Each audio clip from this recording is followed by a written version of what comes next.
कितनी बड़ी कमाल की बात है कि सुन लेने से कितने सारे सवाल सुलझ जाते हैं और सुना देने से हम फिर से वहीं उलझ जाते हैं।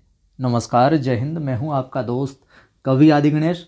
प्रारंभ करते हैं आज कक्षा 10 की जो अपनी पुस्तक चल रही है क्षितिज, उसका 13वां अध्याय सर्वेश्वर दयाल सक्सेना साहब का वो ये अध्याय देखेंगे। सबसे पहले इनका परिचय देख लेते हैं।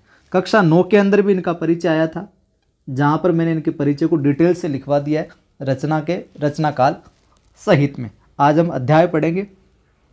पाठ में जितनी चीज़ें दी हुई है उतनी तो आपको 100% याद करनी और वहीं से डायरेक्ट सवाल पूछे जाएंगे। अनुरोध आपसे, वीडियो को लाइक कर दें, शेयर कर दें और पहली बार देख रहे हैं तो चैनल को क्या करना है, सब्सक्राइब करना है, घंटी वाले निशान पर क्लिक करना है, ऑल नोटिफिकेशन पर क्लिक करना है ताकि हर वीडियो की सूचना मिलती रहे। टेलीग्राम जो चैनल है अपना कवि आदि गणेश हिंदी नाम से है, डिस्क्रिप्शन में लिंक मिल जाएगा। 2400 से ज़्यादा लोग जो जुड़े हुए हैं उसी को आपको ज्वाइन करना है टेलीग्राम। और अपने 3 बजे ये क्लास होती है पाठों वाली, और 8 बजे पहले हिंदी साहित्य का संक्षिप्त इतिहास क्लास चलती थी, वो किताब कंप्लीट हो गई है। अब हमने कल से काव्य शास्त्र शुरू किया है 8 बजे रोज़। तो रोज़ जुड़ना आप और सभी दोस्तों को शेयर करना ताकि सबकी मदद हो सके। प्रारंभ करते हैं सर्वेश्वर दयाल सक्सेना साहब को। ठीक है। सक्सेना साहब का जन्म 1927 में होता है, जिला बस्ती उत्तर प्रदेश में। 27 में उत्तर प्रदेश में बस्ती में सक्सेना 27। उच्च शिक्षा इलाहाबाद में होती है, इलाहाबाद विश्वविद्यालय से। अध्यापक, आकाशवाणी में सहायक प्रोड्यूसर, दिनमान में उप संपादक और पराग के संपादक है जो रहे हैं। तो पत्र पत्रिकाओं की बात करें तो पराग के तो संपादक रहे हैं और दिनमान के उप संपादक रहे हैं। ठीक है। और 1983 में आकस्मिक निधन हो जाता है। सर्वेश्वर दयाल जो है बहुमुखी प्रतिभा के साहित्यकार थे। वे कवि, कहानीकार भी, उपन्यासकार भी, निबंधकार भी और नाटककार भी। ये सारे के सारे गुण हैं जो उनमें समाहित थे। एक श्रेष्ठ कवि थे, कहानीकार थे, उपन्यासकार थे, निबंधकार थे और नाटककार थे। सर्वेश्वर दयाल सक्सेना की प्रमुख कृतियाँ। कक्षा 9 में जो अध्याय पढ़ा था वहाँ पर मैंने सारी लिखवाई है और रचना काल के साथ में। तो यहाँ पर केवल हम रचनाएं एक बार वापस देख लें, केवल रचनाएं। काठ की घंटियाँ ये इनकी प्रमुख कृतियों में। कुआनो नदी, जंगल का दर्द, खूंटियों पर टंगे लोग। खूंटियों पर लोग टंगे हुए हैं, क्या लेकर? जंगल का दर्द लेकर। काठ की घंटियाँ लगी हुई है कुआनो नदी पर। ये सभी के सभी क्या है? कविता संग्रह है इनके। ठीक है, क्या है? कविता संग्रह। इस तरीके से आप याद रख सकते हैं। पागल कुत्तों का मसीहा, सोया हुआ जल उपन्यास। कि सोए हुए जल में क्या है? पागल कुत्तों का मसीहा है। सोए हुए जल में क्या है? पागल कुत्तों का मसीहा है। उपन्यास है किसका? सक्सेना साहब का। एक लड़ाई है जो इनका कहानी संग्रह है। रचना काल याद करने की आवश्यकता नहीं है। कहानी संग्रह लड़ाई है। बकरी नाटक है, बहुत बार पूछा गया बकरी नाटक। भौं भौं खो खो, भौं भौं खो खो, बतूता का जूता, लाख की नाक। ये बाल साहित्य इनका। तो भौं भौं खो खो, बतूता का जूता, लाख की नाक क्या है? बाल साहित्य। चर्चे और चरखे ये लेखों का, इनके लेख थे उनका संग्रह है ये। चर्चे और चरखे बहुत बार पूछा गया है। खूंटियों पर टंगे जो लोग हैं पर इनको साहित्य अकादमी पुरस्कार भी मिला था। खूंटियों पर टंगे लोग पर साहित्य अकादमी पुरस्कार इनको मिला। किसको? सक्सेना साहब को। पाठ में बड़ा ही आनंद आने वाला है।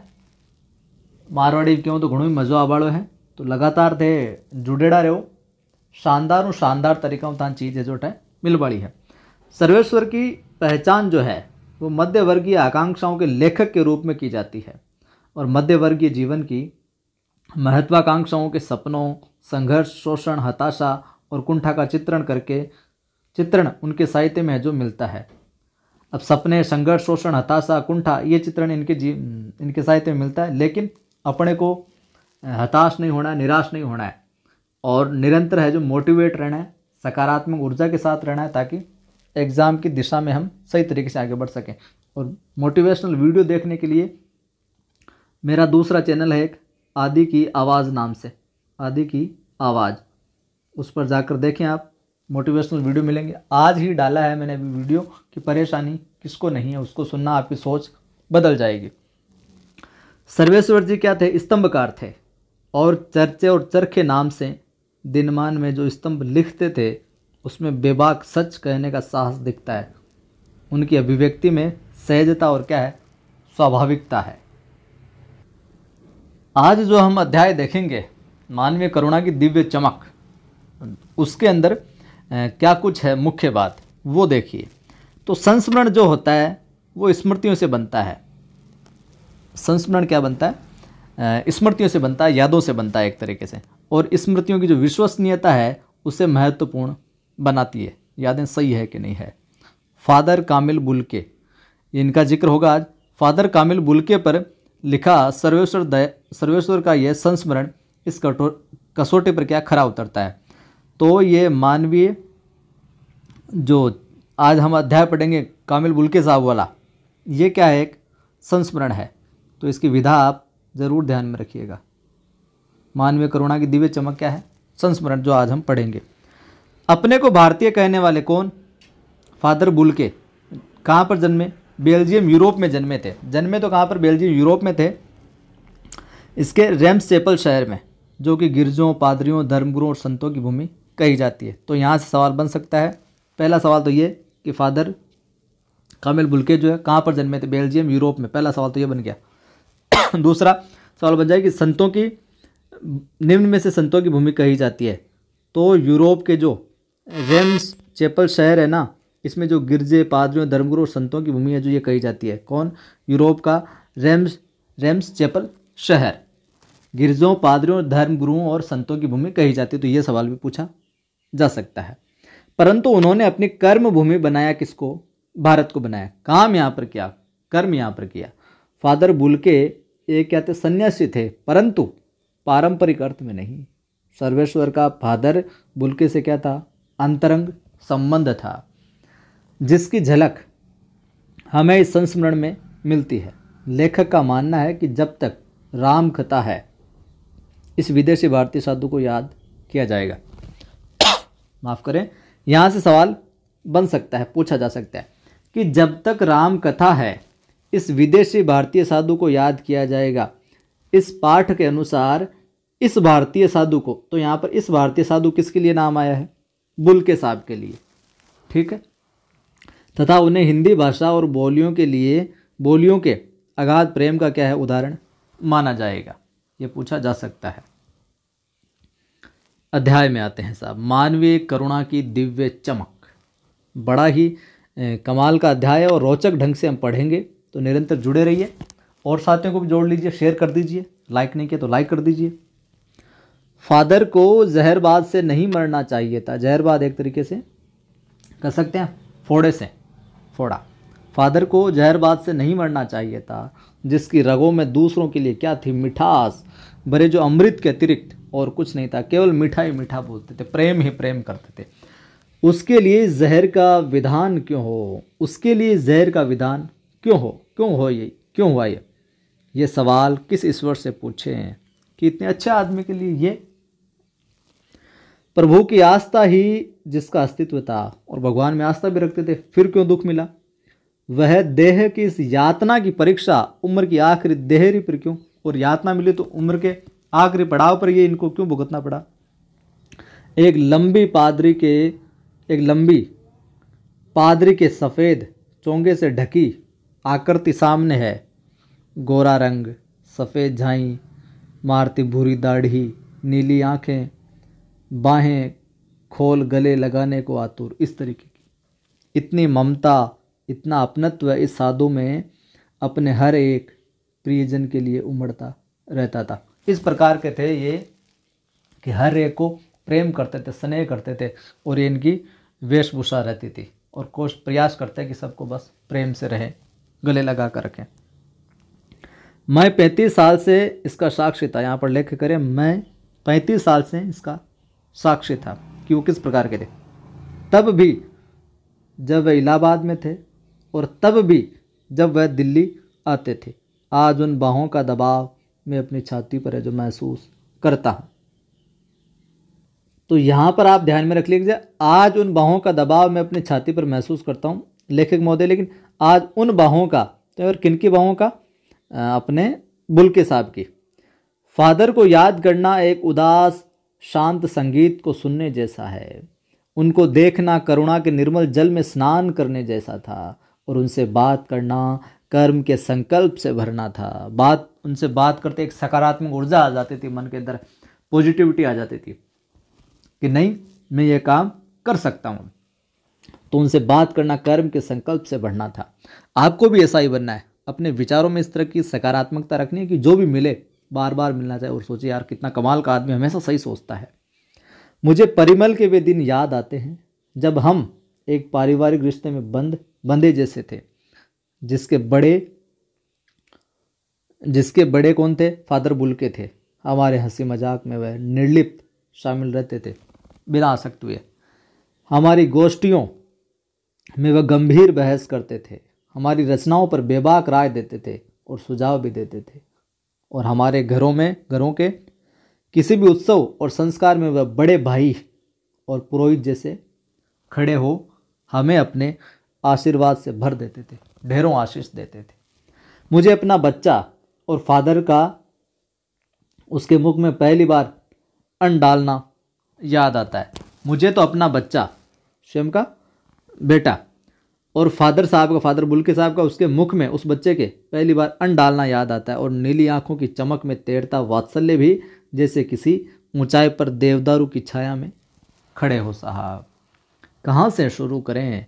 उनकी ये यादें आ रही है, उनको उद्घाटित कर रहे हैं यहाँ पे कि कहाँ से शुरू करें। इलाहाबाद की सड़कों पर फादर की साइकिल चलती दिख रही है। वह हमारे पास आकर रुकती है, मुस्कुराते हुए उतरते हैं। देखिए देखिए, मैंने उसे पढ़ लिया। हाँ, और मैं कहना चाहता हूँ, उनको क्रोध में कभी नहीं देखा, कभी क्रोधित हुए नहीं। लेखक कह रहे आवेश में देखा है और ममता तथा प्यार में लबालब छलकता महसूस किया है।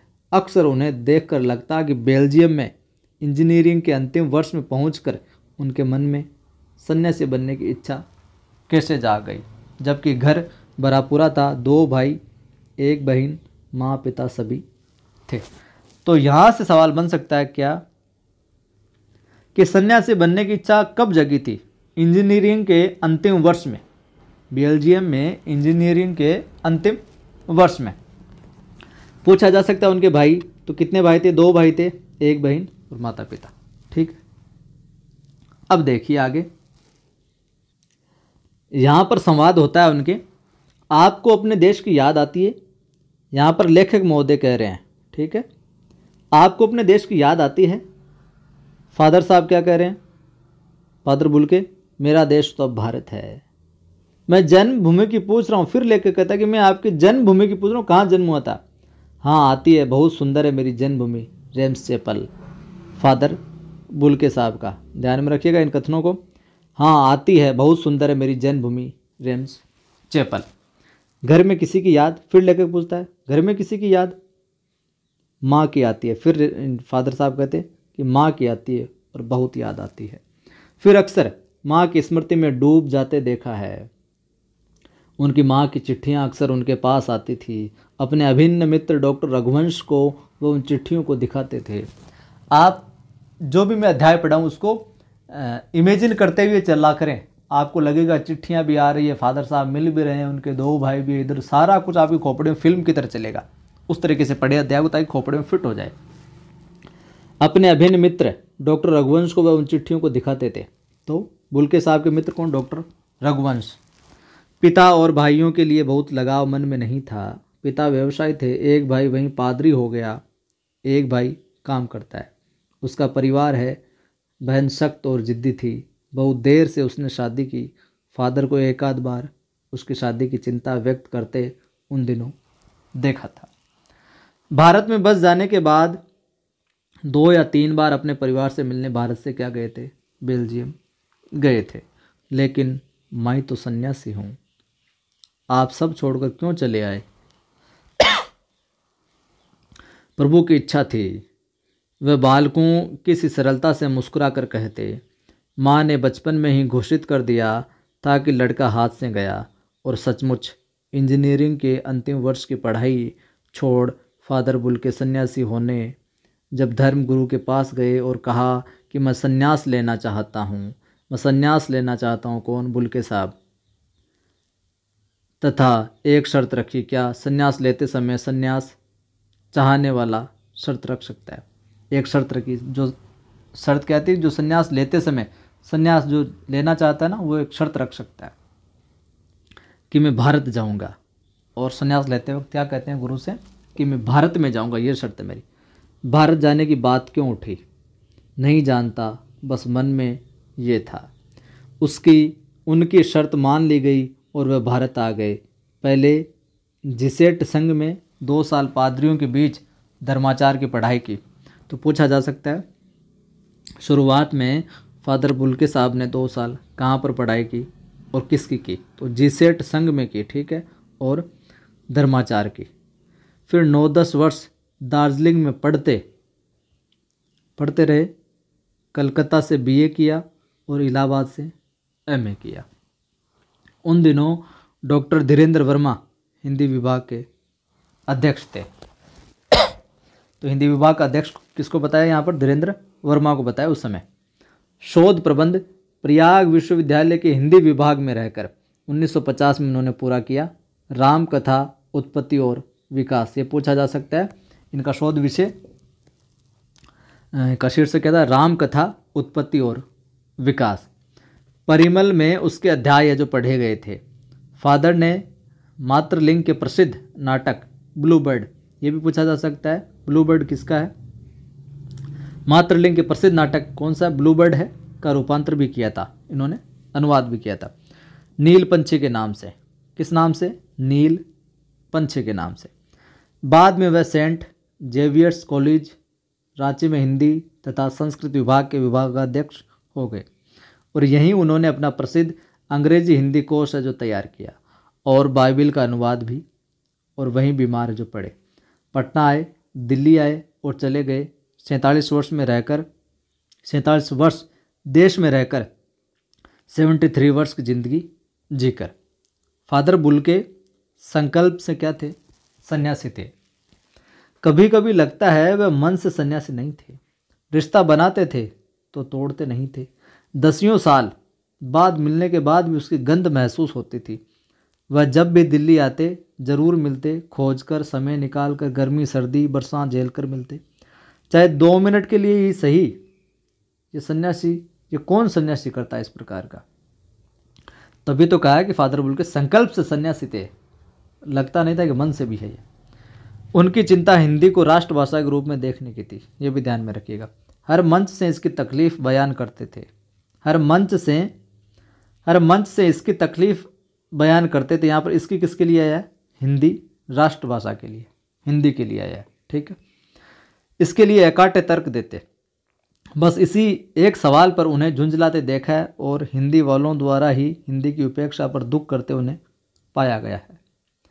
घर परिवार के बारे में, निजी दुख तकलीफ के बारे में पूछना उनका स्वभाव था और बड़े से बड़े दुख में उनके क्या मुख से सांत्वना के जादू भरे 2 शब्द सुनना एक ऐसी रोशनी से भर देता था जो किसी गहरी तपस्या से जन्मती है। क्या कहते कि हर मौत दिखाती है जीवन को नहीं रहा। मुझे अपनी पत्नी और पुत्र की मृत्यु याद आ रही है और फादर के शब्दों से जरती विरल शांति भी। आज वह नहीं है, दिल्ली में बीमार रहे, पता नहीं चला। बाहें खोलकर इस बार उन्होंने गले भी नहीं लगाया। जब देखा तब वे बाहें दोनों हाथों की सूजी उंगलियों को उलझाए ताबूत में जिस्म पर पड़ी थी। ताबूत यानी जो शव को रखने का एक कह सकते बॉक्स बनाया हुआ। जो शांति बरसती थी वह चेहरे पर थिर थी, तरलता जम गई थी। वह 18 अगस्त 1982 की सुबह 10 बजे का समय था। दिल्ली में कश्मीरी गेट के निकलसन कब्रगाह में उनका ताबूत एक छोटी सी नीली गाड़ी में से उतारा गया। निकलसन कब्रगाह में कुछ पादरी रघुवंशी का बेटा रघुवंशी मित्र थे उनके परिजन राजेश्वर सिंह उसे उतार रहे थे। रघुवंशी जी और माफ़ कीजिएगा, रघुवंश जी का बेटा और उनके परिजन और राजेश्वर सिंह उसे उतार रहे थे ताबूत को। फिर उसे पूछा जा सकता है, फिर उसे उठाकर एक लंबी सकरी उदास पेड़ों की घनी छांव वाली सड़क से कब्रगाह के आखिरी छोर तक ले जाया गया, जहाँ धरती की माफ करें, जहाँ धरती की गोद में सुलाने के लिए कब्र अवाक मुंह खोले लेटी थी। ऊपर करील की घनी छां थी। करील एक कंटीले प्रकार का झाड़ी पौधा होता है, और चारों ओर कब्रें और तेज धूप के वृत्त। जैनेन्द्र कुमार, विजेंद्र स्नातक, अजीत कुमार, डॉक्टर निर्मला जैन और मसीह समुदाय के लोग पादरीगण उनके बीच में गहरी वसन पहने। इलाहाबाद के प्रसिद्ध विज्ञान शिक्षक डॉक्टर सत्यप्रकाश और डॉक्टर रघुवंश भी, जो अकेले उस संकरी सड़क की ठंडी उदासी में बहुत पहले से क्या खामोश दुखी किन्हीं अपरिचित आहटों से दबे हुए थे, सिमट आए थे कब्र के चारों तरफ। फादर की देह है पहले कब्र के ऊपर लिटाई गई। मसीही विधि से अंतिम संस्कार किया गया। तो पूछा जा सकता है किस विधि से? मसीही विधि से, कि बुल्के साहब का किस विधि से संस्कार किया गया? अंतिम संस्कार मसीही विधि से, रांची के फादर पास्कल तोयना के द्वारा। और किसके द्वारा करवाया गया? फादर, रांची के पास फादर थे पास्कल तोयना। पूछा जा सकता है, ध्यान में रखिएगा, पास्कल तोयना। उन्होंने हिंदी में मसीही विधि से प्रार्थना की। फिर सेंट जेवियर्स के रेक्टर फादर पास्कल ने उनके जीवन और कर्म पर श्रद्धांजलि अर्पित करते हुए कहा। तो ये कथन पूछा जा सकता है, सेंट जेवियर्स के कौन? रेक्टर फादर पास्कल ने क्या कहा कि फादर बुल्के धरती में जा रहे हैं, इस धरती से ऐसे रत्न और पैदा हो ऐसे रत्न। डॉक्टर सत्यप्रकाश ने भी अपनी श्रद्धांजलि में उनके अनुकरणीय जीवन को नमन किया। फिर देह है जो कब्र में उतार दी गई। आगे हम बात करें तो मैं नहीं जानता इस सन्यासी ने कभी सोचा था या नहीं कि उसकी मृत्यु पर कोई रोएगा, लेकिन उस क्षण उस पल रोने वालों की कमी नहीं थी। नम आँखों को गिनना स्याही फैलाना है। इस तरह हमारे बीच से वह चला गया। ये इतना सा कथन देके पूछ लिया, वह यहाँ पर कौन है? बुल्के साहब। जो हम में से सबसे अधिक छायादार, फल फूल गंध से भरा और सबसे अलग सबका होकर सबसे ऊंचाई पर मानवीय करुणा की दिव्य चमक में लहलाता खड़ा था, जिसकी स्मृति हम सबके मन में जो उनके निकट थे किसी यज्ञ की पवित्र आग की आंच की तरह आजीवन बनी रहेगी। मैं उस पवित्र ज्योति की याद में श्रद्धानत हूँ। तो ये था अपना अध्याय। शब्दार्थ देख लीजिए, वैसे बता दिया मैंने। जहरबाद यानी ग्रेंग्रीन, एक तरह का जहरीला और कष्ट साध्य फोड़ा। आस्था, विश्वास, देहरी, दहलीज, पादरी, ईसाई धर्म का पुरोहित या आचार्य। आतुर यानी अधीर, उत्सुक। निर्लिप्त, आसक्ति रहित, जो लिप्त न हो। आवेश, जोश, लबालब भरा हुआ। धर्माचार, धर्म का पालन या आचरण। रूपांतर, किसी वस्तु का बदलाव रूप। अकाटे, जो कट न सके, जो बात काटी न जा सके। विरल, कम मिलने वाली। ताबूत, शव या मुर्दा ले जाने वाला संदूक या एक तरह का बॉक्स, बक्सा। करील, झाड़ी के रूप में उगने वाला एक कंटीला पौधा, मैंने बताई दिया। गहरी वसन, साधुओं द्वारा धारण किए जाने वाले गेरुए वस्त्र। श्रद्धानंद, प्रेम और भक्ति युक्त पूज्य भाव। अब ये चीज़ आपको याद रखनी है यहाँ पर। क्या? परिमल। यहाँ से सवाल पूछा गया है। निराला के प्रसिद्ध काव्य संकलन से प्रेरणा लेते हुए 10 दिसंबर 1944 को प्रयाग विश्वविद्यालय के साहित्य का अभिरुचि रखने वाले कुछ उत्साही युवकों, मित्रों और परिमल समूह की स्थापना की गई। ठीक है, परिमल समूह की स्थापना की गई। परिमल द्वारा अखिल भारतीय स्तर की क्या गोष्ठियाँ आयोजित की जाती थी, काव्य गोष्ठियाँ, जिनमें कहानी, कविता, उपन्यास, नाटक आदि पर खुली आलोचना और उन्मुक्त बहस होती थी। परिमल का जो कार्य क्षेत्र था वो इलाहाबाद था। पूछा जा सकता है परिमल का कार्य क्षेत्र इलाहाबाद। जौनपुर, मुंबई, मथुरा, पटना, कटनी में भी इनकी शाखाएं रही है। परिमल ने इलाहाबाद में साहित्यिक चिंतन के प्रति नए दृष्टिकोण का न केवल निर्माण किया, बल्कि शहर के वातावरण को एक साहित्यिक संस्कार देने का प्रयास भी किया। फादर बुल्के का परिचय देख लीजिए आप, यहाँ से भी सवाल पूछा गया। फादर कामिल बुल्के 1909 से 1982। शिक्षा MA PhD हिंदी। प्रमुख कृतियाँ राम कथा, उत्पत्ति और विकास। ध्यान में रखिए, राम कथा, उत्पत्ति और विकास कामिल बुल्के साहब की। राम कथा और तुलसीदास भी। मानस कौमुदी, ये भी इनकी। ईसा जीवन और दर्शन, अंग्रेजी हिंदी कोश। और 1974 में पद्म भूषण से इनको सम्मानित भी किया गया। तो ये था अपना अध्याय। अभी तक लाइक नहीं किया आपने तो लाइक कर दीजिए, शेयर कर दीजिए और पहली बार देख रहे चैनल को सब्सक्राइब कर बेल आइकन क्लिक कीजिए, ऑल नोटिफिकेशन पर क्लिक कीजिए ताकि हर वीडियो की सूचना आपको मिलती रहे। और आप मेरा किसी भी रूप में सहयोग करना चाहते हैं, आर्थिक रूप से आपको लगता है करना चाहते हैं तो कोई दबाव नहीं है, आपकी इच्छा अनुरूप है। गूगल पे और फ़ोनपे नंबर है मेरे 9024100984। मेरे नाम से कोई और रुपए मांगे आपको तो वो फेक है, किसी पर विश्वास मत करना। कमेंट में कोई आपको नंबर डाल दे कि इन पर ये उन्हीं आदि सर के ही हैं, उन रुपए डाल दो गूगल पे या फ़ोनपे कुछ भी, तो आप बिल्कुल विश्वास मत कीजिएगा। मेरे यही नंबर है, कभी ये 9024100984। आप फ़ोन पे कर सकते हो और गूगल पे कर सकते हो, जो आपकी इच्छा है। और करना चाहो तो करो, नहीं करना चाहो तो भी कोई बात नहीं। शाम को मिलते हैं 8 बजे काव्य शास्त्र वाली कक्षा के अंदर।